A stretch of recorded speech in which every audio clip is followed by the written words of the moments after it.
We are working with Caltrans, making sure that they're ready. They've actually put a solution or a brine on the roadway to hopefully prevent ice buildup so we can keep traffic safely moving up and over the Grapevine. This emerging storm could bring lots of snow as low as 1,000 feet. That powder would blanket the Grapevine, which is close to 1,500 feet elevation.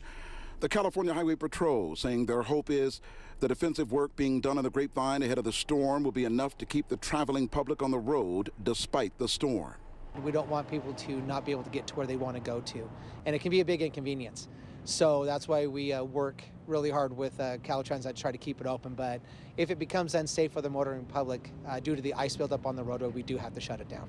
CHP needing you, motorists, to do your part to be ready for the worst if the Grapevine becomes an ice skating rink and you get stuck in that slushy mess if the freeway gets shut down. For those who have to travel, definitely leave early. Give yourself plenty of time to get to where you need to get to, and have a go kit with you full of water, snacks, blankets in case you get stuck in a closure or in case there's a major accident and we have to stop traffic in that. So slow down for sure, and watch your following distance, giving yourself plenty of time to stop, because with the wet and icy roads, your stopping distance is going to almost double.